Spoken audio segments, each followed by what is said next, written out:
Howdy, and happy Sunday evening.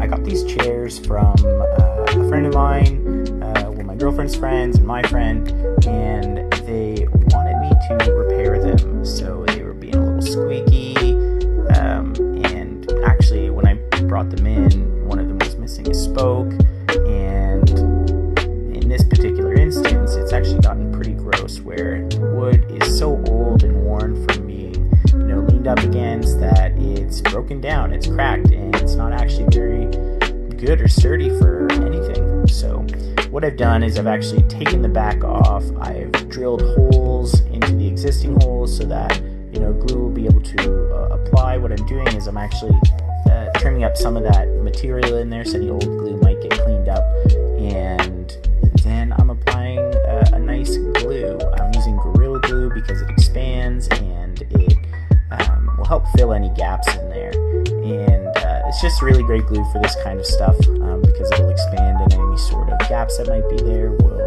like I said, be filled. But yeah, I'm just applying a little bit of glue on the ends here, so as the spokes go into place,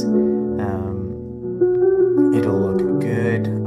This piece actually here, it broke, and so what I had to do is I had to hollow it out, and I put some glue in there. I'm putting a 1/4-inch dowel in there, and the idea being that it's cracked, so when I put the dowel in, the glue, the dowel, everything's going to firm up, and it's going to be significantly stronger. The glue is going to hold on to the dowel and to the rest of the spoke, and should prevent it from cracking or breaking at any point in the future.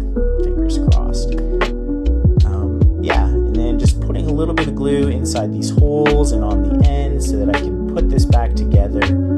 I still got a little bit more work to do tomorrow when I get back into the shop to look at this, but for now it's just getting the glue and getting everything set so that it's going to get comfortable with how it's supposed to be now. But yeah, in a couple of these spots there's actually some slits, so I've done this in other videos before where you use a saw and you cut a straight line into the end of the wood, and you put a spacer in there, and so you'll see later in the video I jam a wedge in there, and the wedge just kind of pushes the wood against the rest of the frame and creates a snug fit. But yeah, while I'm repairing all of this, as you can imagine, there's a little bit of chip out, so I got this cool little marker at Lowe's. It matches the exact color of the wood, and so that was pretty sweet.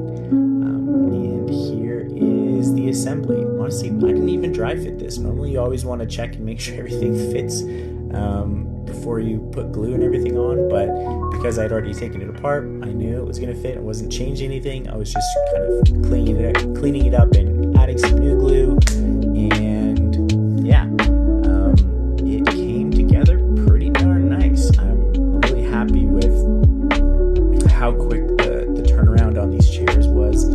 Everything kind of fell into place really, really quickly. Shout out to all the Mennonite makers that made this in the past. Yeah.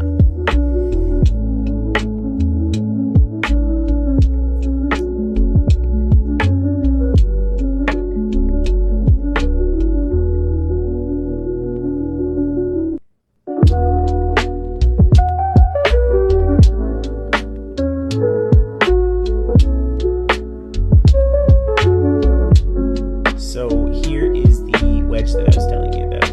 Now I didn't actually have a piece of wood that was wide enough, and I'll be honest, I kind of wanted to get this taken care of tonight, so I just found the one wedge that I did have is about a 1/2 inch thick, and with the polyurethane glue, I think it's polyurethane, essentially it foams up and it expands. I put that on the wedge, and